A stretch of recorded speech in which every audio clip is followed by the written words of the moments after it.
On our silver wedding anniversary, my husband handed me a crisp manila envelope instead of a gift.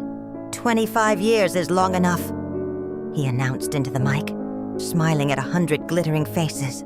In the palm court at the Drake, I want someone, younger now, and you need to be out of the condo by tomorrow.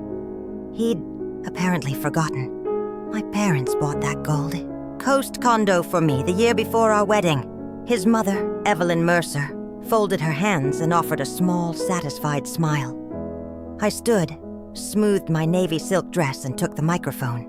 "Careful what you wish for, Gavin," I said evenly, watching his grin falter. Surprises have a way of cutting both ways. The room hushed. He blinked, the first crack in a performance he'd rehearsed too well. That night, Lydia Hart woke to whispers, hissing through the cracked bedroom door.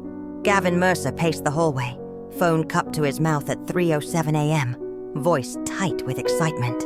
"We have to do this right," he said. "She won't suspect a thing." A woman answered low and swift, not his mother this time. "She won't, I promise," purred Cara Mitchell.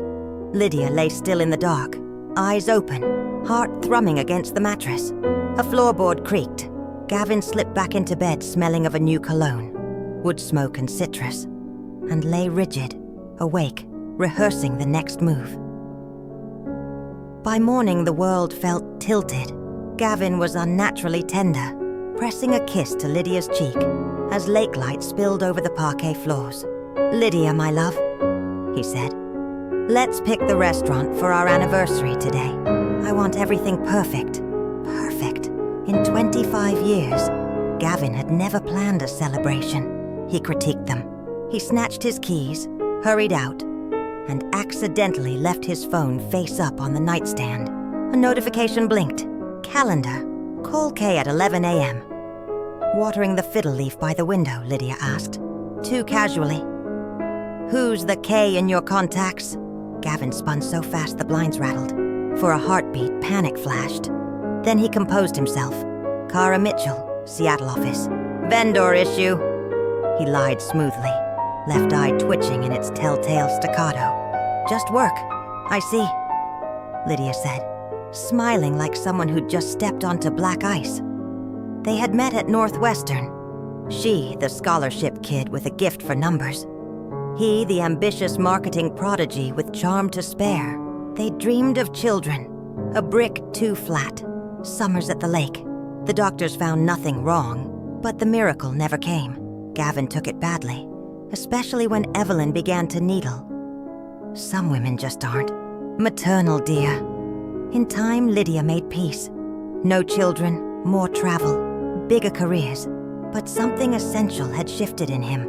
A restlessness that fed on comparison. A knock snapped her from memory. Evelyn Mercer breezed in, as always, without waiting to be invited, her perfume arriving first. "Lydia, darling," she sang, perching on the sofa like a queen on a traveling throne. "Are you preparing for Saturday? A proper venue matters. Home gatherings are sweet, but provincial." "We're looking at restaurants," Lydia replied, pouring tea. "The Drake. Maybe Spiaggia." "Excellent." Evelyn's gaze inventoried the room, the framed diplomas, the hand-knotted rug Lydia bought with her first bonus, the skyline beyond the windows, as if she were appraising a property she might soon own. "By the way, Gavin is 53, no longer a boy. Since there are no grandchildren," she continued with airy cruelty, "have you two thought about wills for the family? My nephews are promising. It would be dreadful for the state to gobble up hard-earned assets." Lydia set her cup down, porcelain kissing glass. "What family are we providing for exactly?" "Oh, nephews, the younger generation." Evelyn fluttered a hand. "Where do you keep the condo papers, dear? Sensible people always know where their titles are." There it was, the seam in the wallpaper. Lydia smiled all teeth. "Safe place," she said. "Why do you ask?" "One never knows," Evelyn replied, standing. "If anything happened, we'd hate to discover things were disorganized." She patted Lydia's arm with practiced intimacy, and glided to the door. "See you Saturday." When the lock clicked, Lydia exhaled. A 3 a.m. whisper. A K who wasn't a vendor. A mother-in-law asking about deeds. The pattern sharpened like frost on a window. Gavin's laptop demanded a new password. He'd never changed it before. The old passphrase, "Our first date," failed. His birthday failed. Evelyn's failed. Lydia tried the wedding date backward, a trick she'd learned from auditing sloppy passwords. The desktop bloomed open. In the browser, how to stage a clean divorce when assets are shared. Spousal rights in Illinois. Do I have to let her keep the condo? A shiver climbed her spine. Tabs multiplied. Public speech templates. Anniversary toast. Best ways to reveal truth in front of friends. He was rehearsing not love, but a spectacle. Her phone buzzed. Monica Reyes, her friend from accounting. "Lyd, you won't believe this. I just saw Gavin at Marshall Pierce with a 30-something blonde. They were picking rings. She hung on him like ivy." "What does she look like?" Lydia asked, voice steady as ledger lines. 30, maybe. Expensive coat. Pretty, in that rehearsal dinner way. Empty eyes. Monica paused. "You okay?" "I'm fine," Lydia lied. But something inside her clicked into place. Cool, clinical, numbers, paper, proof. That evening he arrived with a florist's vision and a box of Vosges truffles. "For my one and only," he said, the words too smooth. Like a salesman polishing a pitch, Lydia studied him the way she would a shaky balance sheet. "We should talk about our future," she said. "After the party," Gavin replied, turning on the game. "Let's not ruin the mood." Translation, the ambush would be public. He'd weaponize shame and momentum. He'd count on her silence. The intercom buzzed. A courier. An envelope from Zurich. Her late Aunt Beatrice's attorney. 3 months earlier, Beatrice had died in Bern. Lydia slit it open and skimmed, pulse quickening. A Lakeview apartment in Küsnacht. A luxury pied-à-terre in Miami Beach. A Swiss account. Digits that would make any controller breathe easier. She set the papers down gently, as if they might startle, and smiled to herself. This wasn't the time to announce salvation. This was the time to document a crime of intention.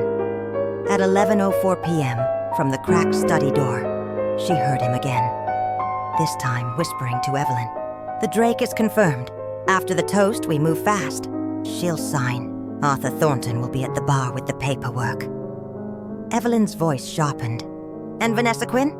"She'll be there as my assistant," Gavin said, savoring the word. "People change, Mother. I deserve to be happy." Lydia closed the door softly, picked up a pen, and began a list. Screenshots to take, accounts to secure, documents to retrieve. She felt fear, yes, but also a steadier current beneath it. Something stronger than love or anger. Resolve. "They're in the safe," Lydia Hart replied, dry as winter air. "Why do you ask?" "Oh, just in case," Evelyn Mercer said, smoothing a glove. "One never knows what might happen. It's prudent to know where things are." When the door clicked shut, Lydia stayed very still in her River North condo, staring at the skyline burnished by a cold Chicago dusk. The 3 a.m. whisper. Gavin Mercer's sudden flood of affection. Evelyn's pointed interest in the deed. Bit by bit, the puzzle formed, and she hated the picture. She carried Gavin's laptop to the kitchen island. He'd never changed the password in 25 years. It had always been the date they met, not this time. Her pulse climbed. Birthday? No. His mother's birthday? No. She tried the wedding date backward, his old lazy habit with pins.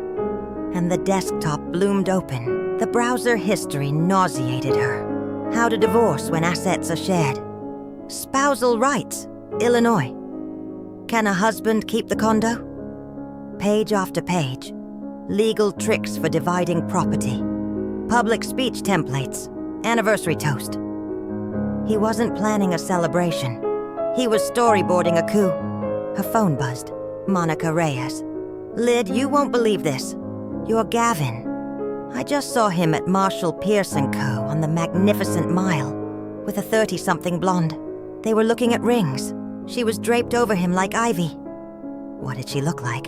Lydia asked, voice flat. About 30. Blonde, polished, very expensive coat. Pretty, but plastic. They were shameless. Are you okay? Yes, Lydia lied. Everything's fine. Nothing was fine. That evening, Gavin breezed in with long-stem roses and a ribboned box. "For my one and only," he declared, kissing her like a man with a camera on him. One and only. The words scraped. "We need to talk seriously about our future," Lydia said, meeting his eyes. "About what?" He flicked on the Bulls game, feigning absorption. "Everything's fine. The anniversary is in a week. Everyone will be there. Let's not ruin the mood. We'll talk after the party." After the party. So the knife would fall under chandeliers. She nodded as if soothed, but felt an icy steadiness lock in. He thought she was walking blind into his staging. He didn't know she had an ace. Papers he couldn't imagine, and a plan he'd never see coming. Morning came with a knot in her stomach. Gavin left early. "I have a meeting," without touching coffee. "A meeting," she echoed, almost amused. She knew exactly with whom. At 11 a.m., the landline caught a call he'd miss. "Dee, it's Mom." Evelyn's voice purred onto the answering machine. "I spoke to Arthur Thornton. Everything can be arranged. The important thing is she doesn't suspect anything until the very last moment. Call me, Thornton." So the K in his calendar wasn't this Seattle colleague at all. That had been Kara Mitchell, a smokescreen. Thornton was the lawyer. The floor seemed to tilt under Lydia's feet. 25 years, and he was planning her disposal like a quarterly close. She picked up Gavin's phone. 6 digits. She tried the date they met, 09/01/99. No. Evelyn's birthday. No. She looked out at the gray river, then typed 0308, International Women's Day, plus his favorite lucky numbers. The lock pulsed open. The messages were a confession in neon. Vanessa Quinn. "My love. A little more patience. After the anniversary, everything will be resolved. The condo will be ours. Gavin. By New Year's, we'll be living together. Mom has already taken care of things. Lydia suspects nothing. Vanessa. Don't make me hide forever. I want to be introduced, properly. Gavin, you will, at the party, as my new assistant." Lydia screen captured everything, forwarded it to a hidden cloud folder, and slid the phone back exactly as it lay. She wasn't done. She opened the safe, reviewed the inventory, and added a small air tag to the false bottom envelope where the condo deed and insurance rider lived. If anyone moved it, she'd know. Then she checked the building's security portal. Her login, not his. There. Time-stamped 2:19 a.m. 3 nights ago. Evelyn gliding in behind a resident who held the lobby door. No guest entry registered. The camera caught her pausing at the elevator panel, reading something from her phone. Then glancing up with a cat-satisfied smile. Lydia exported the clip. At lunch, she walked 3 blocks to a UPS store and rented a private mailbox under her maiden name. She ordered a new phone, paid in cash, then returned home the long way, watching reflections in windows. Halfway down Kinsey, a black Escalade slid out from the curb and fell in behind her, lingering through 2 lights. She ducked into a pharmacy, counted to 60 by the greeting cards, and came out the side exit. The SUV was gone. Paranoia or practice run? Back in the condo, she opened a fresh spreadsheet and got methodical. Row 1, evidence, screenshots, voicemail, lobby footage. Row 2, accounts to secure, move half the joint savings, lock personal IRA, freeze open-ended lines. Row 3, allies, doorman on alert, neighbor across the hall to witness any delivery. Building manager copied on any locksmith request, not from her. Row 4, legal, call Nadia Patel at 6 p.m. Prep questions for Victor Langford about title chronology. Row 5, contingencies. If confronted publicly, Request microphone. Speak calmly. Present documents. Exit on cue. At 3:42 p.m., another text lit Gavin's phone screen across the room. Evelyn. Arthur says the waiver must be signed same night. If she hesitates, remind her about what we found. She'll fold. What we found? Lydia repeated softly. An empty threat? Or had they planted something? She walked the condo, seeing it like an auditor. Vent screws too recently turned. A bookshelf fractionally misaligned. A scented candle in the study she never lit. She lifted it. Inside, taped under the lid, a micro SD card. She didn't touch it. Not yet. Let them believe their trap invisible. At dusk, Gavin texted a photo. The Drake's Palm Court, set with crystal. Ready for our big night? He typed, a second later from Vanessa. I found the perfect dress. You'll die when you see it. He replied with a flame emoji. Lydia smiled a small private smile and opened a leather folder. Inside were copies of documents they'd never expect. Victor Langford's preliminary letter confirming the condo's gift status, a notarized summary of Aunt Beatrice's bequest, the Kusnacht flat and the Miami Beach unit, the Swiss account balance snug as a harbor, and her own clean bank statement. New account, new routing. She slid a final item into the sleeve, the building's clip of Evelyn's midnight visit. Then she zipped the folder, set it in her purse, and stood at the window as Chicago lit itself like a constellation. They thought she'd shatter on cue. They'd forgotten who she was, the woman who balanced billion-dollar ledgers to the penny, and who, when cornered, did not bleed. She calculated. She waited, and when the curtain rose, she would speak first.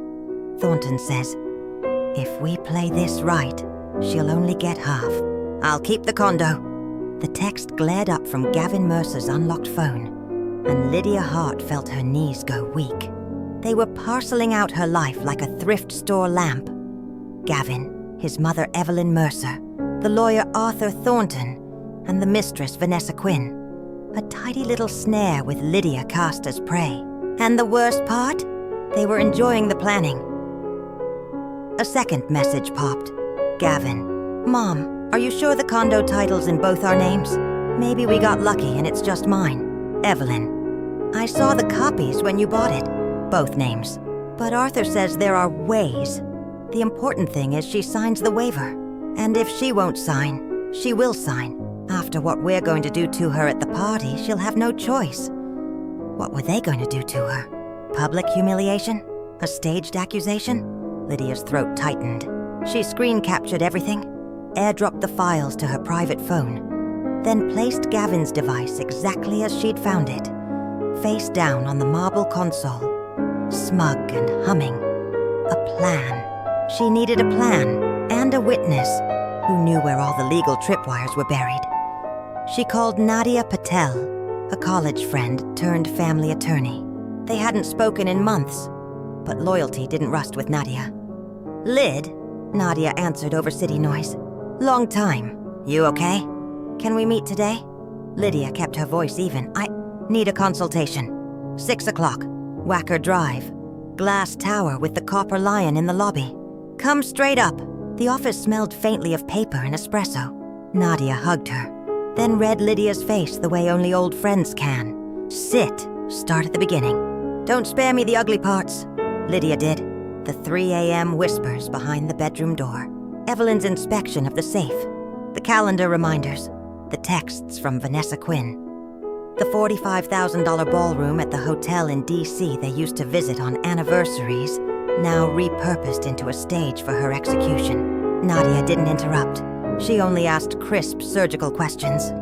Okay, Nadia said at last, tapping a fountain pen against her legal pad. It's serious but not fatal. You reacted fast. Tell me about the condo. When purchased? Whose name? 2005. We put both names on the current title. Initial funding? My parents' gift. Premarital money. We added Gavin's name a couple months later for the mortgage rate. Nadia's eyes sharpened.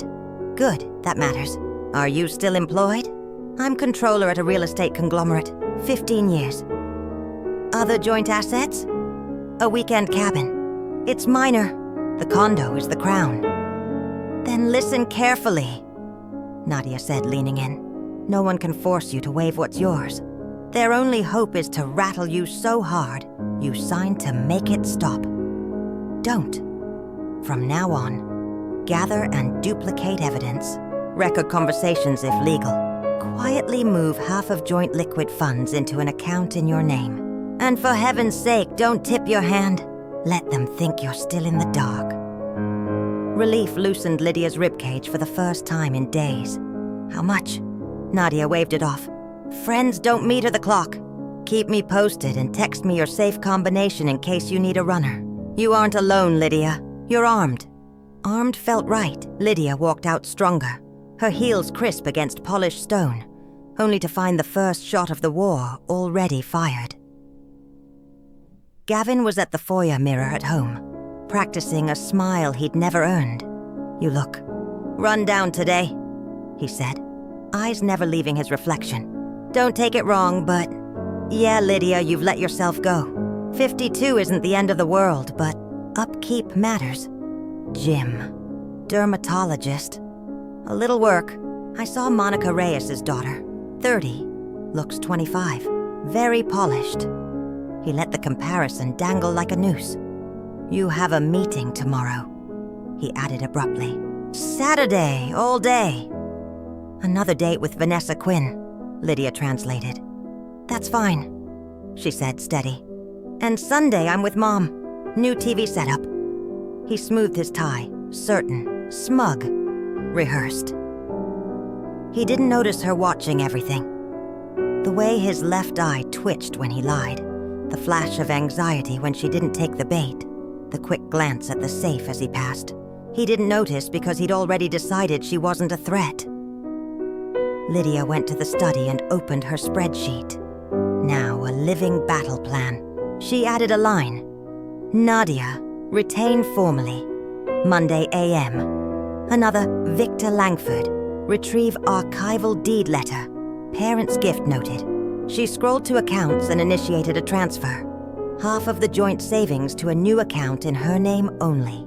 If Gavin wanted to finance his spectacle, he could do it with his half. Back in the living room, she lifted a cinnamon glass candle she never lit. The weight was wrong. Inside, under the lid, a micro SD card, taped flush. She set it back precisely, a chess player memorizing the board.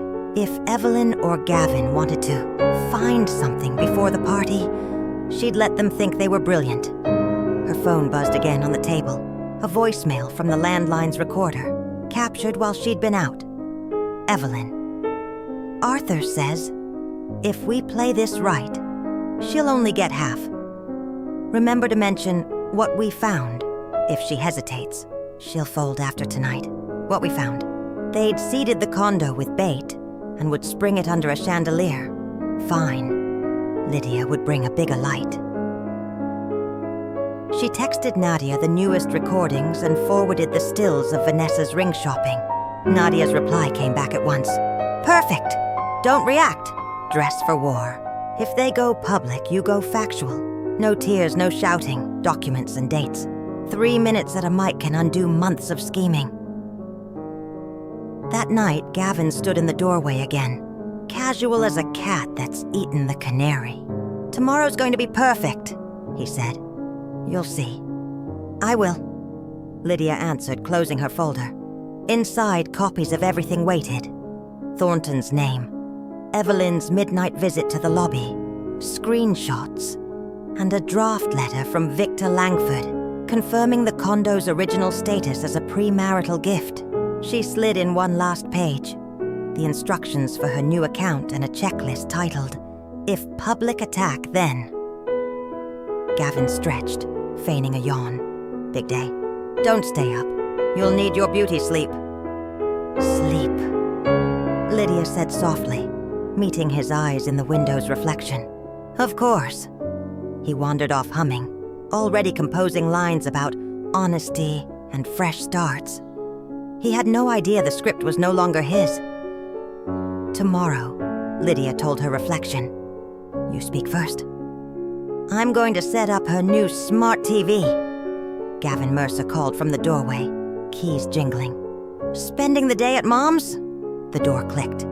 The shower hissed on, and Lydia Hart, 52, and suddenly ice calm, opened their joint banking portal on her tablet. Line after line punched through the screen. $4,800 at a jeweler on Oak Street.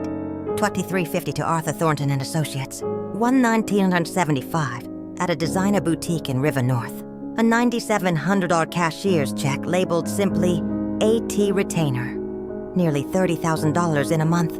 Gifts for Vanessa Quinn, payments to the lawyer, and who knew what else. All from money she'd earned and managed for 2 decades. A brittle laugh escaped before she could stop it. They were financing her downfall with her own diligence. Let them. She had an ace they didn't know existed. 1 week earlier, a certified letter had arrived from a notary in Munich. Aunt Beatrice, her father's older sister, the elegant whirlwind who mailed Lydia German paperbacks every Christmas, had passed away.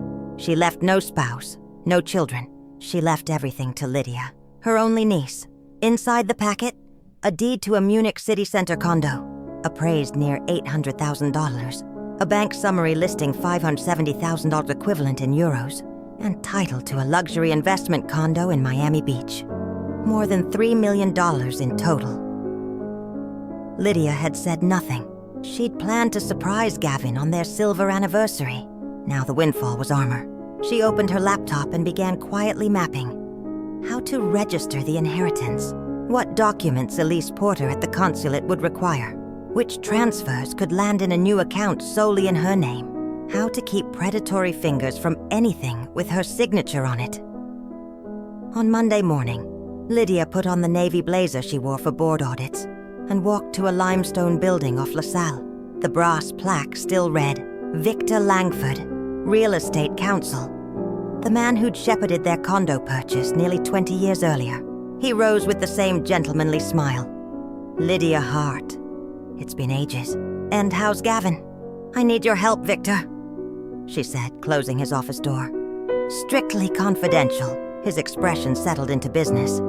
Tell me, do you remember the high-rise on East Lake Shore Drive? You handled title in 2005? Of course. Wonderful tier. He pulled a dog-eared file from a long cabinet, loosened the ribbon, and scanned. Here we are. Unusual structure. The purchase money originated from your parents' account, wired as a gift. The initial deed? You as sole recipient. He flipped to the next tab. Gavin's name was added 2 months later for financing convenience. A warmth Lydia hadn't felt in days pushed into her chest. So formally, it's a premarital asset? Formally, yes. In a dispute, that distinction matters. He can only argue reimbursement if he proves substantial, traceable improvements he paid for. Lydia allowed herself a thin smile. He never spent a dime. I handled every renovation with my bonuses. I'll draft a confirming opinion letter, Victor said, already writing. Pick it up tomorrow afternoon. Leaving Langford and Cofton, Lydia walked differently. Shoulders set, steps decisive. For the first time since the 3 a.m. whispers, she felt protected. Back at the condo, a courier waited by the doorman with a thick overseas envelope. Inside, the final probate papers for Aunt Beatrice's estate, and a German bank form authorizing Lydia's sole access. She sat at the dining table and read every line twice. When she looked up, the lake flashed silver in the winter sun. Wealthy, independent, free. Words she'd never dared to say out loud about herself. Now unarguable facts on paper. Her phone rang. Gavin, unnaturally cheerful. Lyd, I've been thinking, let's really celebrate. Colleagues, friends, the works. Why such a big production? She asked, keeping her tone airy. 25 years. I want the world to see our perfect life. He didn't pause. I already reserved the River Ballroom at the Langham for 100. 100 witnesses, Lydia translated, for a public execution. Isn't that expensive? We're supposed to be saving. Don't worry, he cut in. The money is there. Impression is everything. We'll invite Harold Whitman, your team, my VPs. Everyone needs to see how happy we are."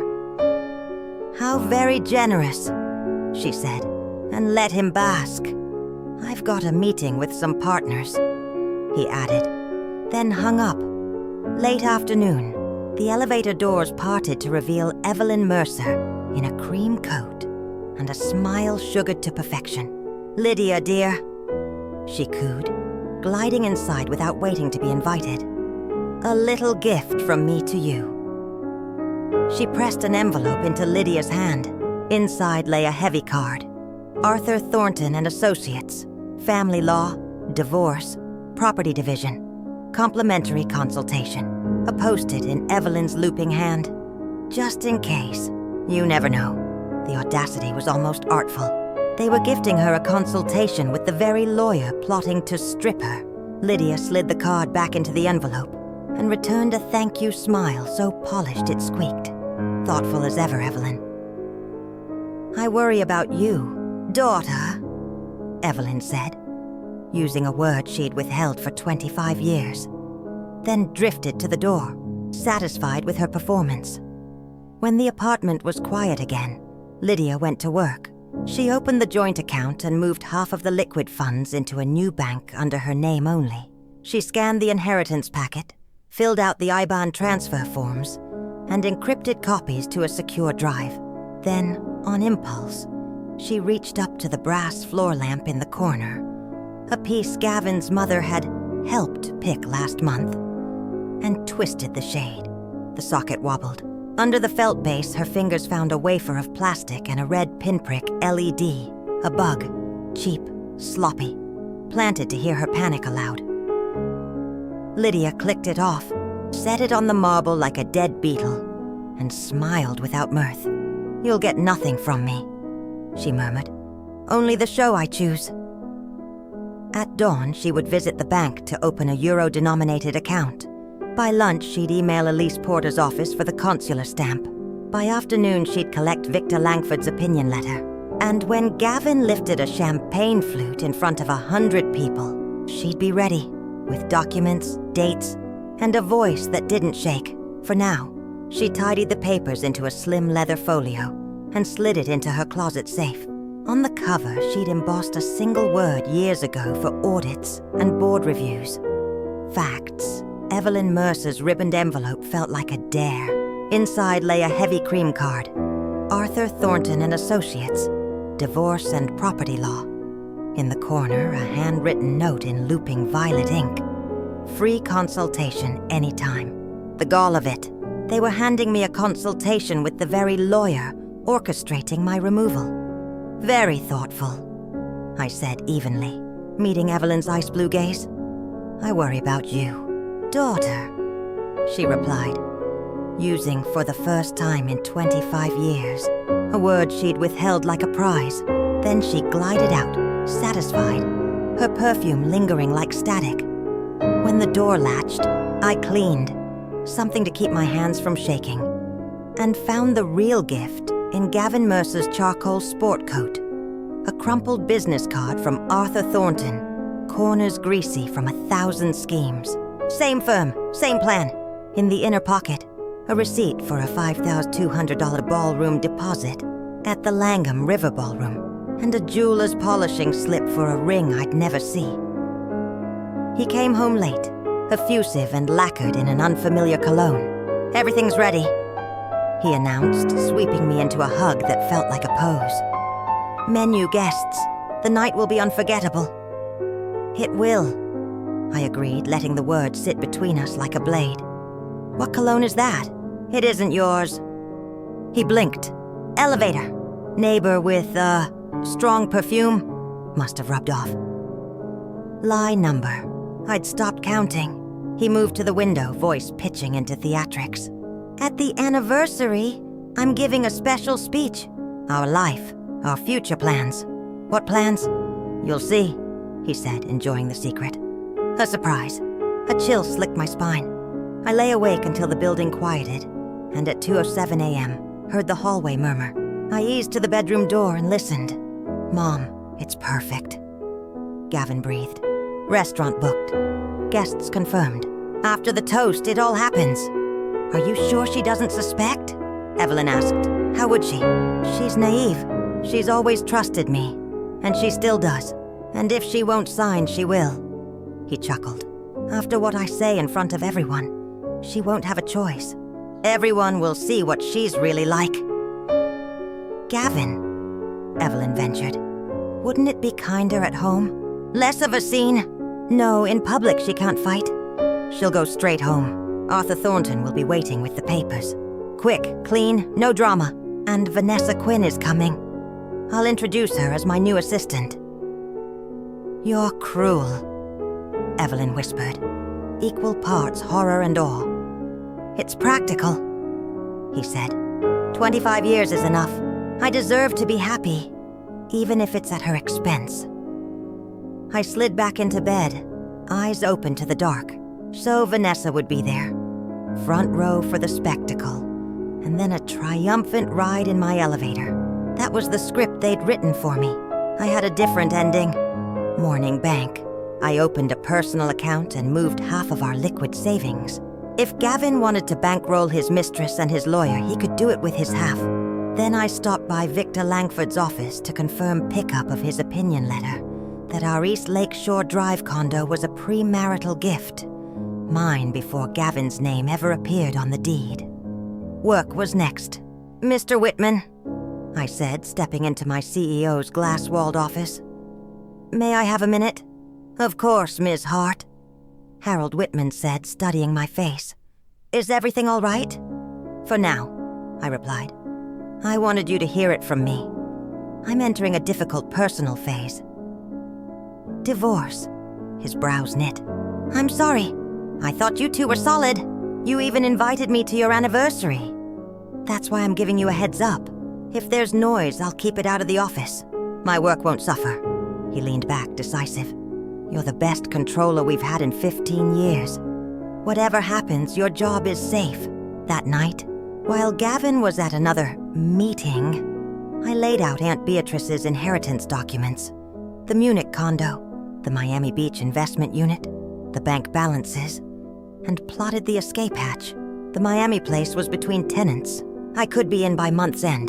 The German account would fund the transfer runway, and Victor's letter would be the trapdoor Gavin never saw coming. Tomorrow was our anniversary.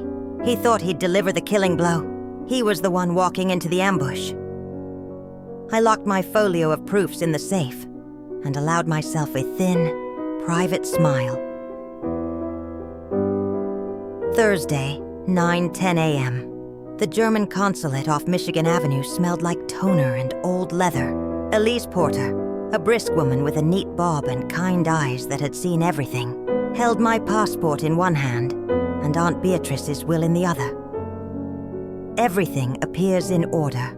Miss Hart, she said, stamping, signing, sliding papers into a tidy stack. The Munich account will unlock within 7 business days. Title to the Miami property passes immediately. The county recorder will reflect you as owner by tomorrow afternoon. I'll notarize the translations for your bank. Thank you, I said, feeling my shoulders drop for the first time in weeks. She glanced over her glasses. If I may, divorces and inheritances often arrive as a pair. The first is an ending. The second can be a beginning. I'm counting on that, I said, and meant it. On my way out, the consulate door's brass handle flashed my reflection. Steadier, sharper. Down on the curb, a messenger in a navy jacket jogged up with a garment bag. Delivery for Mr. Mercer. Care of Ms. Quinn, he read, confused. Langham Hotel requested signature. They said the primary contact was on this block. I'm not the contact, I said, signing with a practiced flourish anyway.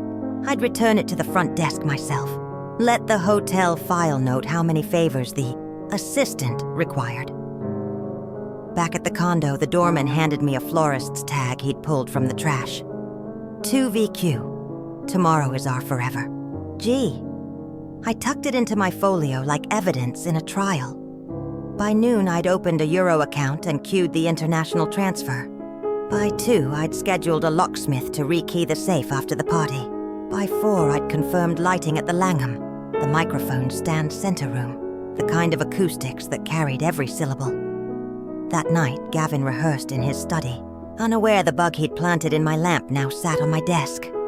Dark and useless. "Dear friends," I heard him intone, "tonight is about truth." He had no idea what truth sounded like in my voice. "Everything is in order, Ms. Hart," said Elise Porter, the German consul in Chicago, her tone brisk but kind, as she pressed an embossed seal to the final page. "Your aunt was a prudent woman. The bank accounts will unlock within a week. As for the Miami Beach condo, title transfers to your name immediately. You may dispose of it as you wish." Lydia Hart, 51 and steadier than I felt, slid the documents into my leather folio, the weight of them both terrifying and liberating. 3 properties, over $1 million in liquid funds, and more valuable than the rest, an exit ramp from a marriage that had turned into a cage. By noon, I'd opened a Euro account to stage the international transfer. The banker, a young advisor with a razor-straight part, scanned the figures and blinked. "Wow, you did very well with this inheritance." "Yes," I said, allowing the smallest smile. Aunt Beatrice was an incredible woman. Outside, Lake Michigan threw silver at the sky. For the first time in years, the air felt like oxygen instead of obligation. Gavin Mercer's plans no longer mattered. That was no longer my problem, or so I told myself. Right up until the surprise waiting at the entrance of the Langham knocked the wind out of me. I'd stopped by to verify the anniversary arrangements, but near the revolving door, a young blonde in a camel cashmere coat. Perfect manicure, perfect posture, empty eyes, chatted into her phone. "Deb, my love, it's unbelievable," she cooed. "The ballroom is huge. The decor is divine. We'll host such parties in the new condo." Vanessa Quinn, his mistress. Close enough to touch. I stood quietly measuring her. Pretty, about 30, meticulously curated. "I know tomorrow might be tough," she went on. "Syrupy sweet. But after your speech, she'll understand everything. And I'll be there as your new assistant. Romantic, right? Public humiliation as romance." I stepped closer. "Excuse me, do you know where the manager is?" Vanessa cut me a cool glance, head to toe, then back to her reflection in the glass. "No idea," she said, arctic. "I don't work here." Into the phone. "Dee, some lady's pestering me. See you tonight. Love you." Some lady. I tucked that away, along with the sudden electric certainty that some lady would ruin her evening. The banquet manager, a warm, round woman with a clipboard battlefield, met me with a practiced smile. "You're here for tomorrow's silver anniversary. Mr. Mercer already paid. Ballroom for 100 banquet, live quartet," she recited. "And the total? $45,000. She lowered her voice, conspiratorial. "Your husband insisted on the very best. $45,000 to stage my execution." I nodded. "May I see the room?" The river ballroom dazzled. High coffered ceilings, crystal chandeliers, mirrored walls, a perfect amphitheater for a spectacle. "And the microphone for toasts?" I asked. "Center floor," she said, pointing to a gleaming stand. "Mr. Mercer wants everyone to hear him." "Of course," I murmured. "So no one misses anything." At home, Gavin was pacing the living room with a folded speech in his hand. He stuffed it into his jacket when he heard the lock. Lydia, where were you?" "At the hotel, checking things." I hung my coat and examined his face the way a jeweler checks a flaw. $45,000 for one night. He flashed that careful sales floor smile. "We can afford it. The impression matters." "On the guests," I said. "Or on the mistress." He pretended not to hear. A few minutes later, the doorbell chimed and Evelyn Mercer swept in, radiant with expectation. "Dee, darling, are you ready? Did you rehearse your speech?" "Of course, Mom." He preened. "It'll be perfect." She patted his arm, satisfied. everyone will see you made the right decision. The right decision. The kitchen light washed my hands in cold fluorescence as I gripped the edge of the counter to keep from throwing something. "Mom," Gavin said, lowering his voice. "What if she makes a scene?" "She won't," Evelyn replied confidently. "With so many people, she'll keep it together. She's an educated woman. You'll settle the rest at home. And Arthur Thornton, is he ready?" "Yes," Gavin said, lips curling. "Papers are done. After my speech, she'll have no choice."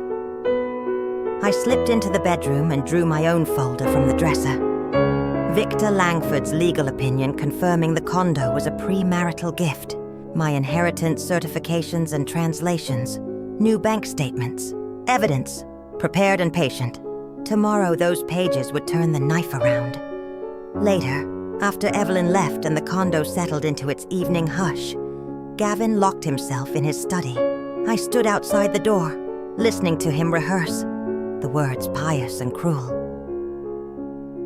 "Dear friends, today is a special day," he intoned. 25 years ago, I made a decision that seemed right, but life moves, people change, and sometimes you need courage to admit your mistakes. Mistakes. I was his mistake, he continued, voice gaining strength. "I thank Lydia for these years, but honesty demands truth. We are different people with different values and plans. I have made a decision." The rest blurred. I went back to the bedroom and pressed my palm to the cool window. Somewhere below, a siren stitched through traffic. Across the street, a couple argued softly, and then fell into each other, laughing. Life moved on, for some of us into better rooms. At dawn, he stood at the mirror, adjusting his tie with meticulous care.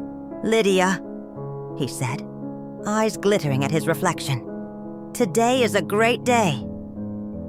"Yes," I said, smoothing the sleeve of a new midnight dress I'd chosen for armor. "Our anniversary." "Not just that." He smiled strangely. "Tomorrow your life changes, and so does mine. Completely." "Completely," I echoed. He didn't notice the slim folio sliding into my clutch, or the way my shoulders squared. He didn't see the consulate seals, the notarized translations, the letter that would knock the floor from under him. He didn't see me at all anymore, only the shadow he planned to erase under chandelier light. He would. "Tomorrow your life is going to change. And so is mine. Completely," Gavin Mercer said, tightening his cufflinks like he was cinching a noose. "Completely?" I echoed. "You'll see. You're going to be surprised." "Surprised?" I let the word hang then, before he could strut away, asked, "Gavin, did you ever really love me? Truly?" He froze, tie draped over one hand, a flicker of annoyance crossing his face. "What a strange question, Lydia. Why ask that on such an important day?" "Just curious." "Of course I loved you," he answered, eyes fixed on his reflection instead of me. "And I still do. In my own way. In his own way. Like someone who keeps an old piece of furniture out of habit because it still holds keys and mail."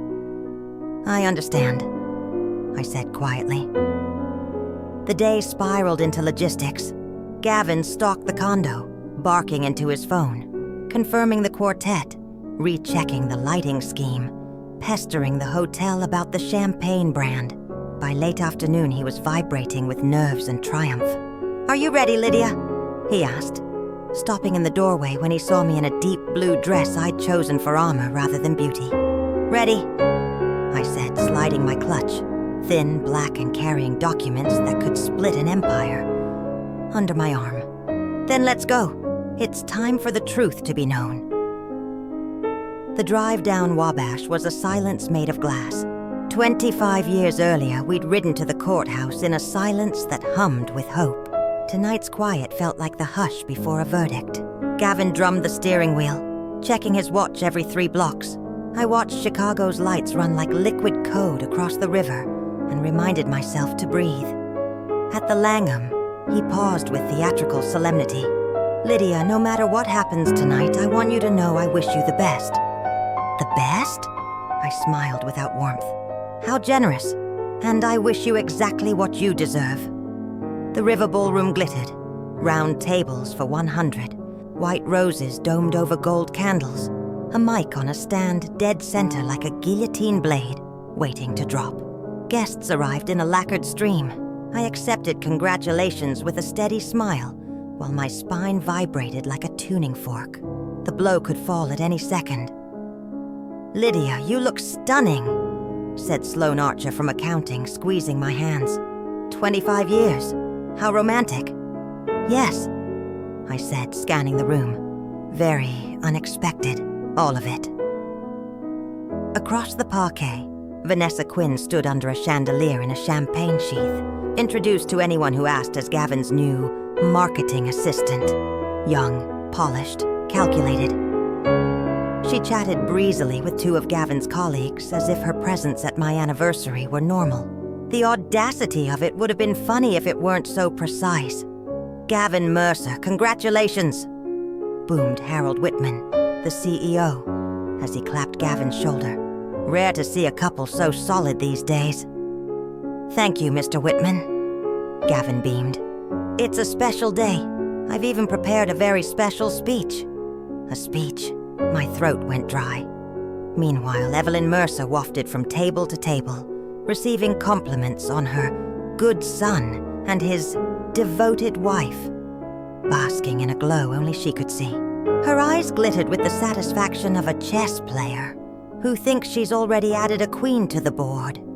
At the back, a man in his 50s sat half-shrouded by a palm, dark suit, darker briefcase, a face I'd memorized from an online headshot. Arthur Thornton, the lawyer, here to collect a signature like a hunter waiting for the moment the trap springs. "Ladies and gentlemen," the master of ceremonies said over the sound system, "may I have your attention? Mr. Mercer would like to say a few words in honor of his wife." A hush folded over the room. Heads turned toward the dais. Gavin rose, took the mic, and smiled like a man who'd rehearsed the mirror's approval 100 times. "Friends, thank you for being here on this important day," he began. 25 years is no small thing. A quarter century at one another's side. Glasses lifted. Cameras drifted upward on their phones. I watched Vanessa's mouth curve. A private smile she thought only she could feel. "I've thought a lot about our life together," Gavin continued, pacing his words, letting them swell. "About what united us, what made us happy, and what didn't. It's starting," I thought, fingers brushing the edge of my clutch. The room's temperature seemed to drop 2 degrees. "And I realized something important," he said. "People change. What seems right when you're young can eventually prove to be a mistake," murmurs rippled across linen. Couples exchanged glances, some confused, some delighted by the promise of spectacle.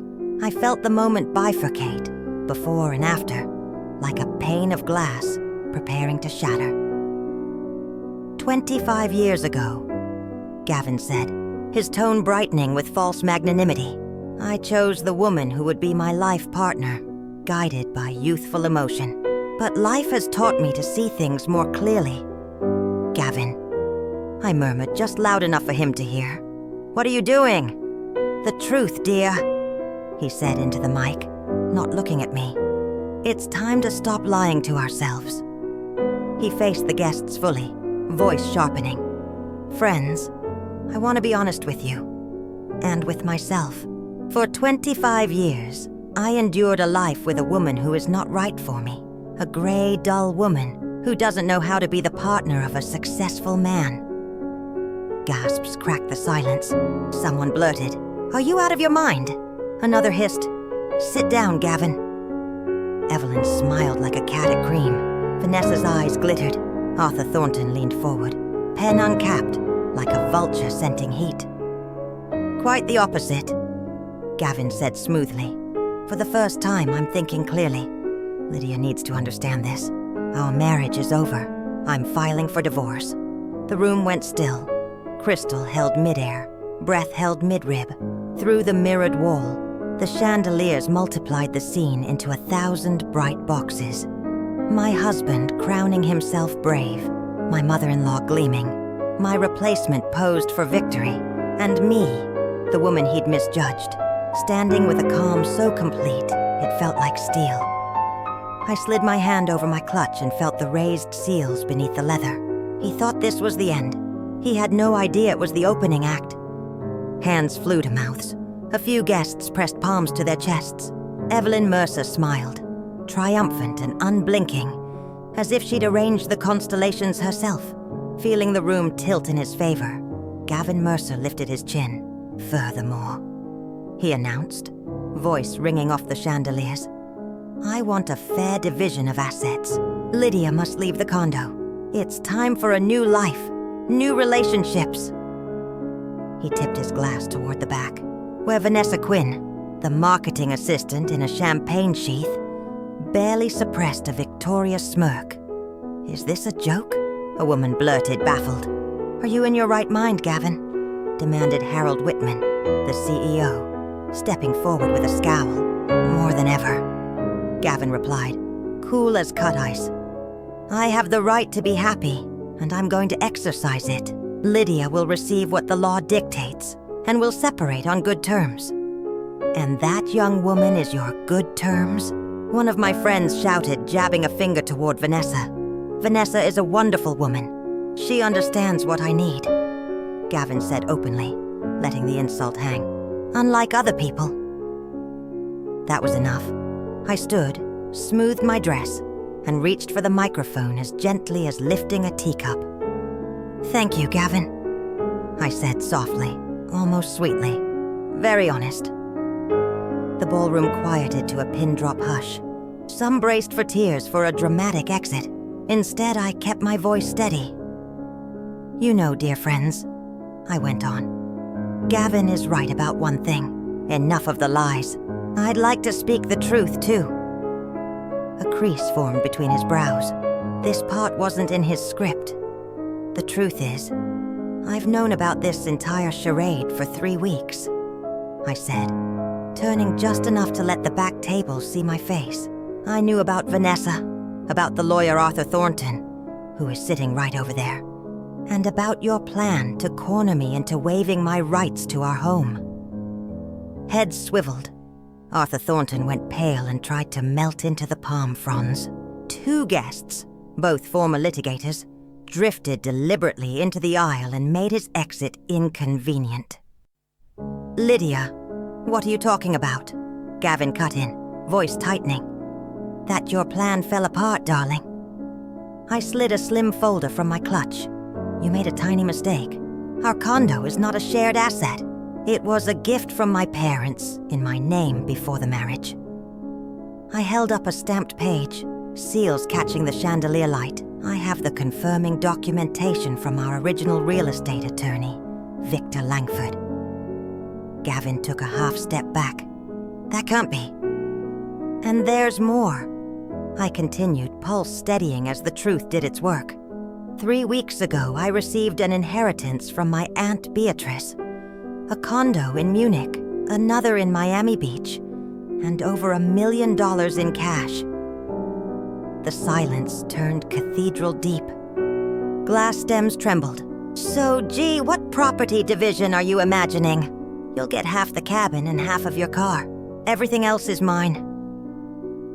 Against the mirrored wall, Vanessa drained of color, the victory curve wiped from her mouth. "And now," I said, letting a smile lift one corner of my lips. "The fun part. Do you know how much your successful man spent on this little public theater? To humiliate his wife." I lifted another sheet. $45,000. "Of our joint savings." Murmurs rose into a low thunder. Anger, disbelief, a handful of curses.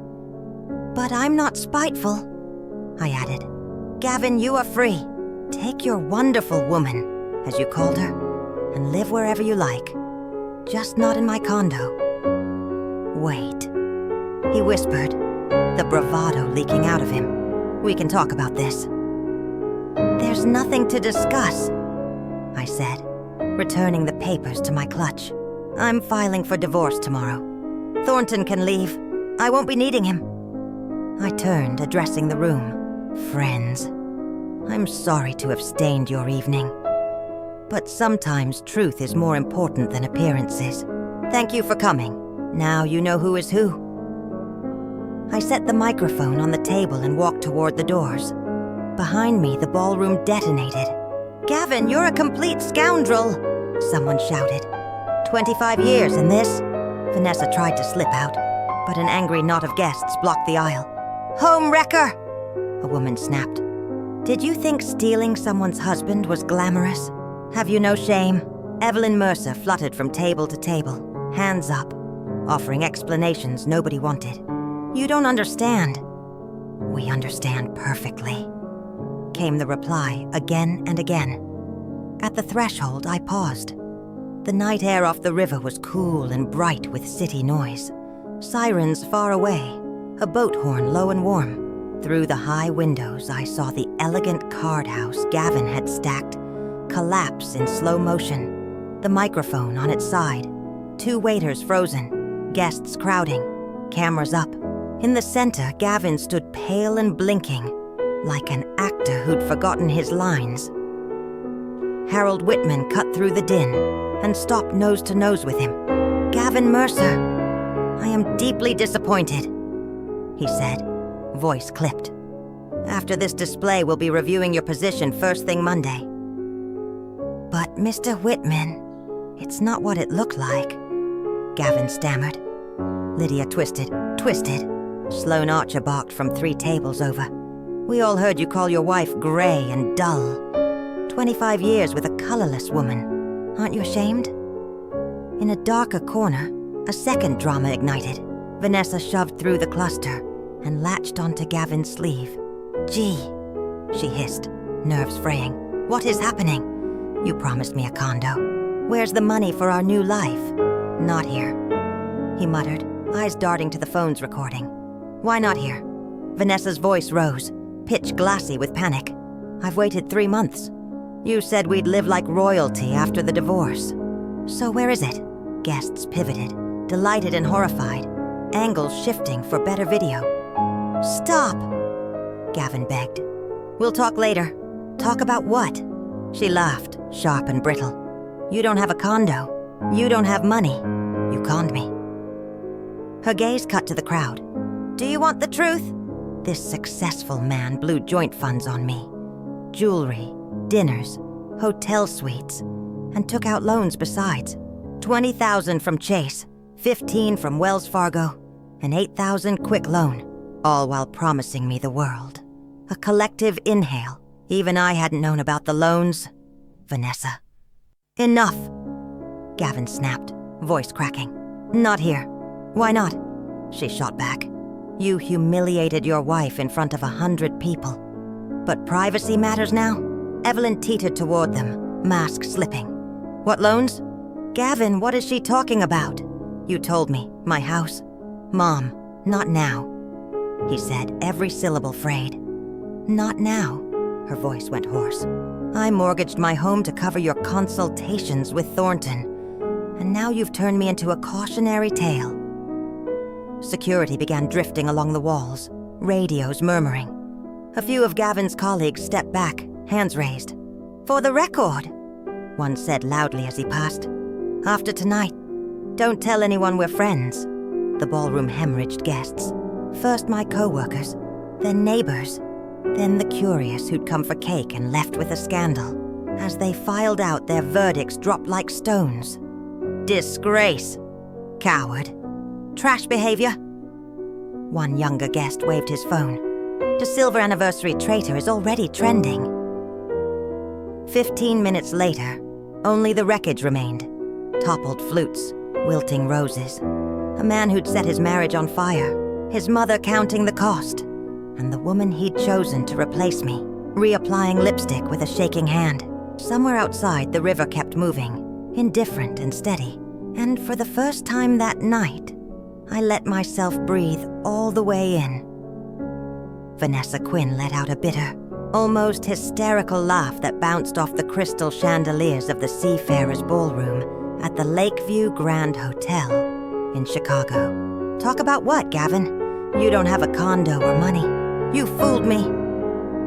She spun toward the guests, eyes glittering under the gold uplights. Do you want the truth?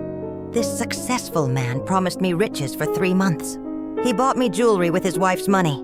He promised me a massive downtown condo with a view of the lake. Vanessa, shut up! Gavin Mercer snapped, desperation cracking through the smooth baritone he'd been practicing all week. It was too late, and he took out loans using their shared assets as collateral. She barreled on, voice rising. He thought his wife would never find out. $20,000 from Chase, $15,000 from Wells Fargo, another $8,000 from some quick lender. He spent it all on me, on dinners, hotels, gifts, while calling it investment in our future. The room went dead silent, as if someone had pulled a plug. Even Lydia Hart hadn't known about the loans. At the head table, Evelyn Mercer, elegant in slate silk, abandoned her attempt at invisibility and rushed toward her son. Gavin? She stammered, cheeks blotched. What is this woman saying? What loans? And what inheritance of Lydia's? You told me... Mom, not now. Gavin muttered, eyes darting at the smartphones filming from every angle. Not now?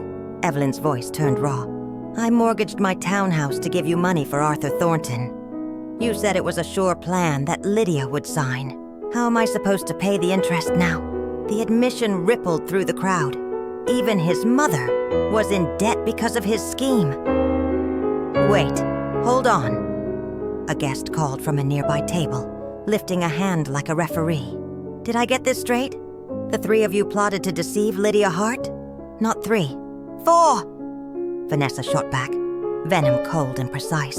The lawyer, Arthur Thornton, too. He was supposed to make her sign a waiver on the condo. Something about expediency and clean breaks. Chairs scraped as half the ballroom turned to the back corner.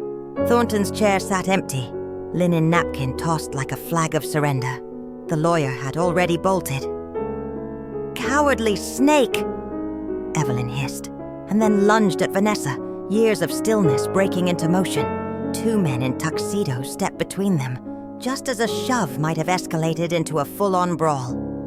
What a disgrace, a woman announced loudly like a verdict. She turned to Harold Whitman, the CEO, who had arrived in tailored fury. Mr. Whitman, doesn't Lydia work for you? Yes, Harold said, voice ironclad. And she's the best controller I've had in 15 years. He cut a stony look to Gavin. After this circus, the only thing I'm doing is raising Lydia's salary. And you, he flicked a finger at Gavin, should start looking for another job. With this reputation, you won't get far. Gavin pinballed between his mother, his mistress, and the indignant guests, trying to staunch a dozen bleeding wounds with empty hands.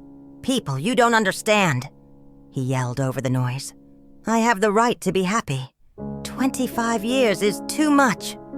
An older woman stepped from Lydia's side, posture straight as an oak despite her years. And did you think about how she felt? Aunt Lorraine demanded. Living 25 years with a man who thinks loyalty is a hobby? A chorus of affirmations followed. Aunt Lorraine is right, added Lydia's cousin Marcus Reed, arms folded. Good thing Lydia found out in time, or you would have kept conning her forever. Hey, a younger guest said, already thumbs flying. What if we post this?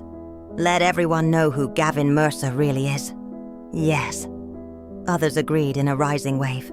Get the hashtag going, Silver Anniversary Traitor. No, wait, Gavin begged, a hand thrown out like he could stop the internet by decree. Don't do it. This is my private life. Private? Vanessa laughed, sharp as broken glass. You humiliated your wife in front of 100 people, and now you care about privacy? The departure began like a tide. First Lydia's family, then her co-workers, then acquaintances who'd come for champagne and left with a story. As they streamed past, each offered a parting shot. Gavin Mercer, a colleague said, shaking his head. After tonight, don't even say you know me. What a shame for the family. a neighbor muttered. "How's he gonna face people now?" "You're trash," another man stated flatly, not even bothering to lower his voice. You turned your wife into a punchline half an hour later. Only the principal players remained among the toppled flutes and wilted centerpieces. Gavin, Evelyn, Vanessa, and a few waiters pretending not to stare. "Now what?" Vanessa asked, repinning a loose curl with trembling fingers. "Do you have any money at all, G?" "From where?" Gavin snapped, the veneer gone. "I spent it on the party, your gifts, and the loans. Who's going to pay them?" "I don't know, sell the car?" "The car?" Vanessa barked a humorless laugh. "That won't cover a fraction. And what about me? I left my ex for you. I burned bridges for you." "I don't know." He repeated, smaller each time. "I don't know." Evelyn sank into a chair, face in her hands. "What am I supposed to tell Thornton? He bills for every breath, and I put my house up as collateral. At my age." She broke off, swallowing tears. "In my 70s. And I'm about to be homeless because of your foolishness." Gavin hovered helplessly. "Mom, we'll find a solution." "A solution?" She lifted her face, eyes red, dignity fraying. "The solution left when your backbone did." Vanessa snapped her compact shut, squared her shoulders and stood. "You know what? I'm done." She slung her purse across her body. "You two are useless. Gavin, don't call me again. And the money you owe me for the last 3 months. Forget it. Consider it tuition for this life lesson." At the doorway, she paused, looked back toward the empty terrace where the city glittered beyond the glass, and tilted her head. "For what it's worth," she said, voice lower, truer. "Your wife is a force. It's a shame I only met the real her tonight. Those are the women who deserve respect." Her heels clicked a decisive staccato, down the corridor and vanished into the Chicago night. Gavin and Evelyn were left alone amid half-eaten plates and spilled champagne, the band packing up quietly in the corner. A waiter killed the uplights. The chandeliers dimmed to a softer, unforgiving honesty. "Gee," Evelyn said at last, voice almost a whisper. "What if it isn't too late? What if we go to Lydia and ask for forgiveness?" Gavin stared at the door where Vanessa had disappeared, at the windows reflecting his own haggard face, at the lake he'd promised to someone else. He shook his head, the movement slow. "It's too late, Mom. You saw her. She won't forgive me." "Then what are we going to do?" she asked, hands clasped like prayer. He swallowed. A man suddenly older, suddenly small. "I don't know," he said for the last time, and his voice disappeared into the vast, echoing room. Lydia Hart watched the glittering shoreline of Lake Michigan flicker by through the taxi window, the city humming like a live wire. In her purse lay the titles to 3 properties and a bank statement cresting 7 figures, proof that the future was hers now. The driver, an older man with a weathered Cubs cap, caught her eyes in the rearview. "Beautiful night, isn't it?" "Yes," Lydia said, and the smile that rose felt earned. "Very beautiful. You could say it changed my life." "That's good." He chuckled softly. "Some days just change everything." "That's exactly right," she answered. And it was. Everything had changed. 3 months later, under the pale stone columns of the Cook County Courthouse, Lydia sat as the life of the man she had spent 25 years with unraveled in the space of an afternoon. Gavin Mercer looked a decade older, hair gone shock gray at the temples, cheeks hollow, a bargain rack suit where Italian wool used to hang. The courtroom was crowded. A few co-workers, a pair of local reporters who remembered the viral ballroom video, and at the very back, Evelyn Mercer twisting a handkerchief to threads. The judge, an elderly woman with steel glasses, and the posture of someone who had no time for theatrics, sorted papers, read quietly, then lifted her gaze. "Very well." Her voice cut cleanly through the room. "The court finds the following. The condominium on East Pearson Street, Streeterville, titled to Mrs. Lydia Hart prior to and independent of the marriage, is separate, premarital property, and not subject to division." Gavin's jaw worked, but no sound came. His lawyer, no longer Arthur Thornton, who had fled the scene months ago, but a nervous public defender, could only spread his hands. The lakeside cabin property is marital and is divided equally. The judge continued, unblinking. The Lexus ES300 is also a marital asset and is divided accordingly. Your Honor, the young attorney tried gamely, rising. My client used that vehicle for work. Denied. The judge replied without looking up. The vehicle was purchased with joint funds. Under state law, purpose of use does not convert it to separate property. Lydia felt Nadia Patel, friend, counsel, steady mountain, tap her wrist once beneath the table. A quiet, "You're okay. You did everything right." Furthermore, the judge went on, it is established that Mr. Gavin Mercer concealed significant debts from his spouse during the marriage. A $20,000 loan from Chase Bank, a $15,000 loan from Wells Fargo, and an $8,000 short-term loan. Total, $43,000. But those are personal debts, the public defender protested, voice rising. Incurred for professional reasons. Under our family code, the judge said, tone still calm but iron-wrapped.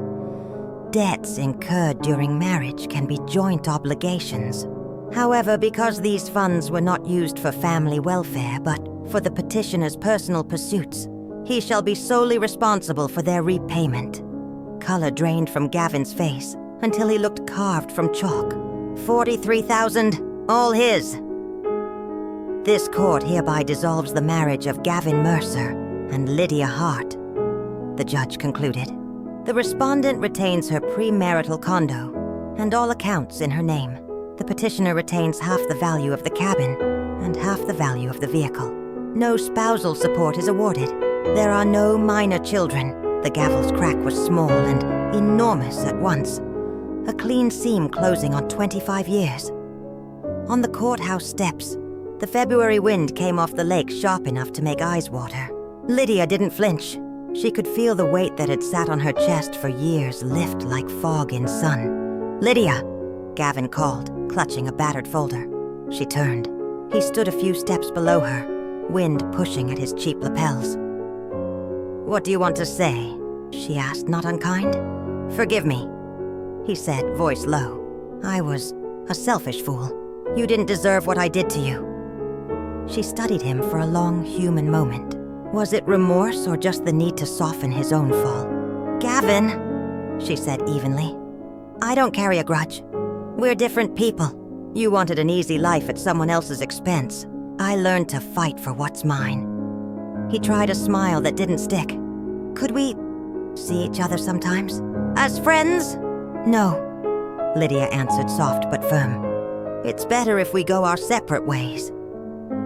She stepped down the stairs toward the curb, where her new Audi idled, paid for in part with Aunt Beatrice's inheritance and a promise Lydia had made to herself to never live small again. Life did what life does. It moved, and everyone inevitably met their bill. A month after the decree, Gavin lost his job. The ballroom video, his grandstanding, his sneer, the mic drop that never landed, had racked up millions of views and a trending tag that wouldn't die. Silver Anniversary Traitor. In a glass-walled conference room, Harold Whitman looked at him with patient regret. "Mr. Mercer," Harold said, folding his hands, "I can't have a senior manager whose name is shorthand for public humiliation. Regardless of your professional skills, this is untenable." "I'm good at what I do," Gavin murmured. It sounded like he was trying to convince himself. "Perhaps," Harold said. "But your reputation is a liability. I'm sorry." It turned out the world was smaller than Gavin remembered. Every interview ended with a polite no or a quick glance at a phone and a cooler. Shorter goodbye. He sold the tailored suits. He returned the watch. He scrolled through messages to Vanessa Quinn he would never send. He bargained with banks. In the end, he did the practical thing he once mocked. He bought back Lydia's half of the old Toyota Camry for $15,000, half the value they'd agreed on, and signed up to drive people from airport terminals to condo lobbies he could no longer afford. By spring, Lydia had moved into the clarity of her new life as easily as opening a window. Mornings began with the ribboning water and the clink of cups in a kitchen that felt truly hers. Some days she met Nadia Patel for coffee to finalize donations and investments. Other days she sat on the floor of her office sorting first editions for the small publishing imprint she'd launched, a dream she'd tucked away decades earlier. When a junior accountant from her old firm stopped her on Michigan Avenue and said, "We all watched you that night. You taught us how to stand up." Lydia felt something hum at the center of her. Quiet, steady pride. One evening, as the sun folded itself into the lake like molten metal, Nadia leaned on the balcony rail beside her. "Do you feel avenged?" Nadia asked, half teasing. Lydia thought about it. About glittering chandeliers and cold microphones. About paper shields that turned out to be swords. About the way fear had finally given way to air. "No," she said, honest as the breeze. "Not avenged, just free." Across town, under a failing street lamp, Gavin idled in the taxi lane outside a hotel where he once ordered champagne. A notification pinged his phone. Another repost of the ballroom video. Another thread of strangers dissecting his worst night. He turned the screen face down and watched the revolving door spin. Some days do change everything, he thought, and the bill always comes due. Gavin Mercer now lived with his mother, Evelyn Mercer, in a cramped one-bedroom off a frontage road on the far edge of the city. Peeling paint, a bulky radiator, and traffic that never slept.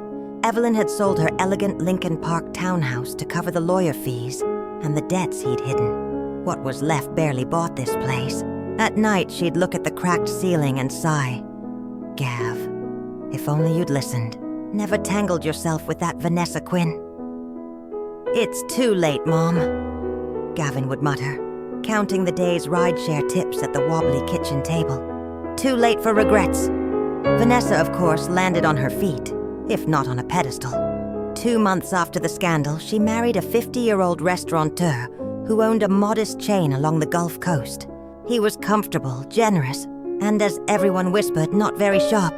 He swallowed her glossy tale about escaping a toxic entanglement with a married man. On social media, Vanessa posted a carousel of white orchids and gold bracelets, captioned, "Finally found true love. Happy new life." When the photos crossed Gavin's feed, he managed a bitter smile. Vanessa got what she'd wanted, a man with money. Only, that man wasn't him. Lydia Hart lived another story entirely. Weeks after the decree, she left Chicago's gray slush for Atlantic sun, moving into Aunt Beatrice's investment condo in Miami Beach, a high-floor corner unit with walls of glass and the sea breathing in and out below. On her last day at the firm, Harold Whitman tried to talk her out of resigning. "Lydia Hart," he said, hands folded. "We don't want to lose you. Will you reconsider?" "Thank you," she answered with a warm, settled smile. "But I finally know what I meant to do. Books." He nodded, almost proud. "Then I wish you the best. And for what it's worth, after everything with your ex, a lot of the women here look up to you. A woman should know how to defend herself." In Miami, Lydia rented a small office in Wynwood and opened a boutique press focused on translated European literature. Her secret dream from her 20s. She hired 5 people, 2 translators fresh from grad school, a marketing assistant who could coax a story out of a napkin, a production lead, and Sloane Archer, an incisive editor who shared Lydia's love for difficult, luminous books. They printed small runs on beautiful paper, selling to the readers who still believed that language could save a life. Orders trickled, then steadied. One afternoon, Sloane said, "Your story. My mom was at that anniversary party. She works with Harold Whitman. She says there aren't many women like you." "I don't think I'm particularly strong," Lydia replied, setting galleys in a neat stack. I just decided not to be a victim. Sometimes Nadia Patel flew in from Chicago and stayed the weekend. They'd sit on the balcony with tea cooling in the salt air. "Do you feel avenged?" Nadia asked one evening, more curious than teasing. Lydia considered the shimmer of the bay, the steady hush of waves, the way her own breath didn't hitch anymore. "No, not avenged," she said. Relieved. "I didn't take revenge. I defended my rights. The truth wins, even if it takes its time." Back in the Midwest, the wind cut colder. The viral ballroom video refused to die. A new clip resurfaced every week with fresh commentary. A passenger recognized Gavin at O'Hare and live-streamed a 5-minute monologue about the anniversary jerk. Another rider left a 1-star review with a screenshot. "Isn't this the guy who humiliated his wife? Work dried up during daylight hours.